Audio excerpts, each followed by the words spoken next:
Happy 2018! Can you believe another year has already passed?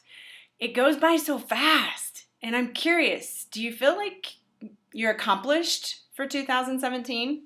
I know it's really common for a lot of people to set New Year's resolutions and have all these great intentions, and then before we know it, we forget where the gym is, we forget we're eating lower carbohydrates or cleaner foods, we don't even get our art supplies out or our music instruments. And then before we know it, another year has passed, and here we are again. And it's just a curious thing, right? How we can like have such great intentions to do something and it not work out. And I'm just on a constant mission to understand this aspect of our consciousness.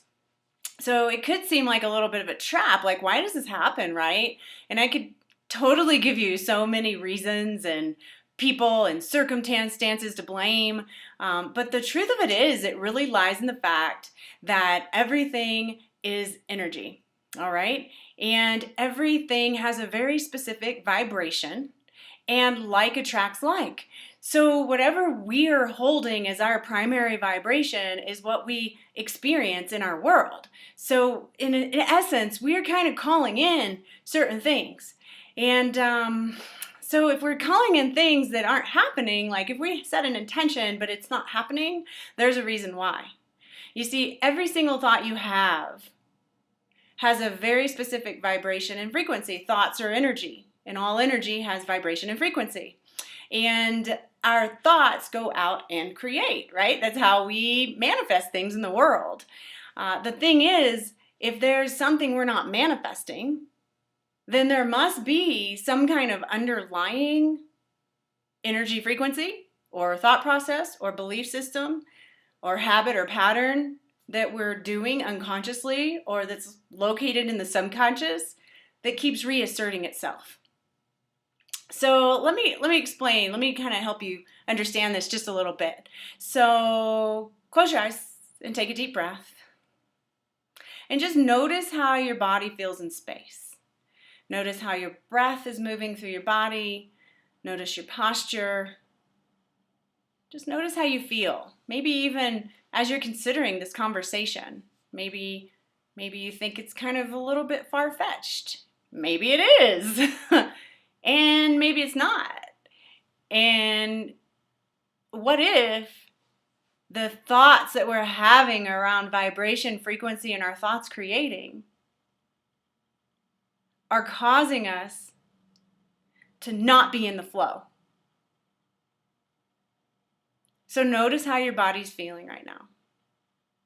And I want you to take it one step further. Just take it for a little bit and think about something that you're not happy with, something that may have happened when you were a child, something you did to somebody else and you're like guilty or whatever, or something that just doesn't feel so good. Think about that.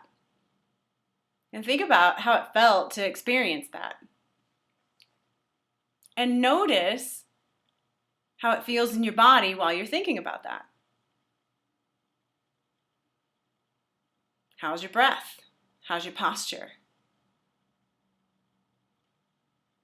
And we're going to turn it around. So nix that and turn it around. So I want you to take a moment, close your eyes and take a deep breath. Shake it off if you need to. And I want you to think about something you love. Maybe it's a person, maybe it's your job, maybe it's where you live. I know I love where I live here. And think about it. Think about like maybe you went to Disney or something that was really amazing, and notice how you feel in your body. Notice your breath, notice the lightness of being, notice your posture. Maybe your heart is more open. You know, all of our thoughts create, and all of our thoughts change our physiology for better or for worse. So either our thoughts are taking us towards wellness, or our thoughts are taking us away from wellness. And so what we've got to do is we've got to figure out which thoughts are taking us away from wellness or manifesting the life of our dreams or manifesting our intentions or those kinds of things, and turn that frequency around into something that does serve us, something that we attract in and call in. So there's a couple of ways to do that. All right. So one of the primary ways that I recommend that everybody start is just by watching your thoughts. So you can just take a minute throughout the day. Maybe you're just cooking something in the kitchen, or maybe you're getting ready to do your books, your finances, and just notice what kind of thoughts are playing in the background. Maybe it's really awesome, I love cooking for my family thoughts. Or maybe it's not so awesome, I don't like cooking thoughts. Or maybe it's, oh no, my books again, my finances, oh no, I feel so alone or not a part of the bigger picture. I feel so purposeless. Whatever thing is going on in the background is what we need to pay attention to. Because it's our subconscious thoughts, the things we're not so conscious of, that are running our body. All right, so the subconscious controls 99% of your body's functions. So 99% of everything that you're doing is on automatic pilot, like pretty much everything, right? Luckily, you don't have to say, okay, heart beat, lungs breathe, digestion and hormones work. However, our bodies are being run on automatic pilot based on our past emotional stressors, our belief systems, negative thinking habits, and all kinds of things that we learned from our mothers, fathers, preachers, and teachers. And it's just kind of stuck in there, running in the background, and it's coloring the way we see the world. It's coloring the way that we show up in the world. The decisions we make, the actions we take, the words we say are all colored by our past experience. And if that is not serving you, it would be advisable to do something about it, right? And the first step is to begin watching your thoughts. Once you begin to notice that, okay, maybe I do have some negative thought programs or patterns going on in there, just get real about it. Like, just be in acceptance of, this is where I'm at. And okay, and yeah, I have these thoughts and they're kind of crappy. And I also accept that I have the ability to change them. So when we see them and we acknowledge them, then we can change it. So it's not hidden, it's not subconscious anymore, it's not like under the surface, it's actually out and the light is on it. So then you get to change it. And then the next step would be to think about what you would rather be, do, or have. So if loneliness is a thing and I'm not feeling a part of the community, or I'm feeling purposeless and I'm not like doing it what I want to be doing, then what would I rather have? Well, I would rather have be a part of the community, feel loved and appreciated, and be serving my purpose. And maybe I don't even know what my purpose is yet, but I would like to be fulfilled in that way. And then think about how it would feel. And think about how it would look. And then as you continue to work on this on a day-to-day basis, you'll have opportunities to really take note of when these things are showing up. Because now that you're thinking about them, they're going to be in the forefront of your mind and they're going to start to show up. You just have to accept that, right? So notice how someone's being nice to you. Notice how someone in the community has asked for your help, or notice how there's something in the newspaper that's an offering where you can actually go be a part of the community or serve in a particular way. I know right here at the holidays, there's so many opportunities for service. And go out there and do it. Once you take notice of how the opportunities are showing up, then it's your job to take action. So that's the hard part, right? Of course, right, we all have these great ideas and then we don't necessarily take action.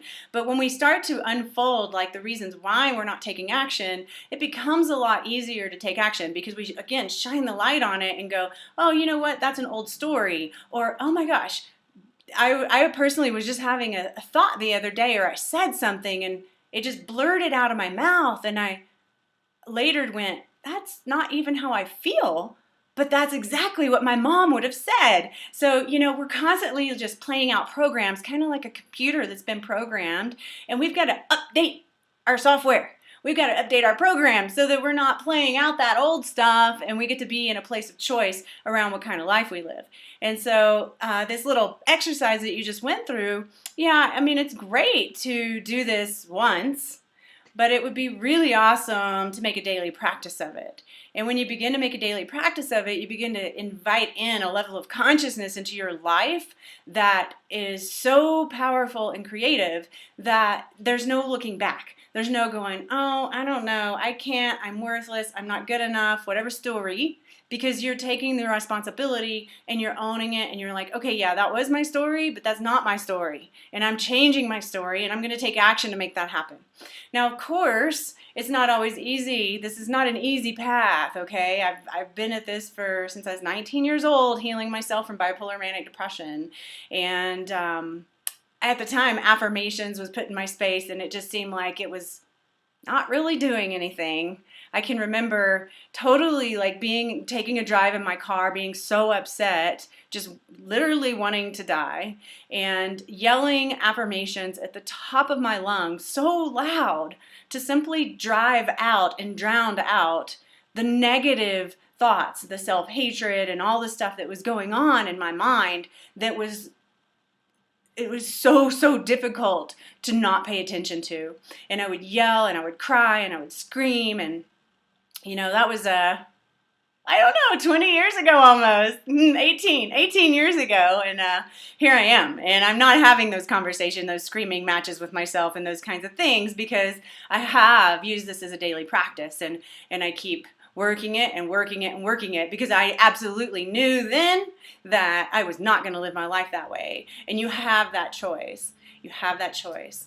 If you need some help with this kind of stuff, I'm here for you. It's part of my practice. So I do practice a non-force chiropractic technique that actually repatterns the nervous system that's holding on to these patterns that we keep just replaying all the time. So, if you want to have a discussion about that, I actually have a talk coming up on Tuesday, January 9th at 6 p.m. here at my office. That's at Peak to Peak Wellness in the Mark Cohen building. But yeah, you're welcome to come Tuesday the 9th at 6 p.m. All right. Good luck to you. Have a happy New Year, and I'll see you next month.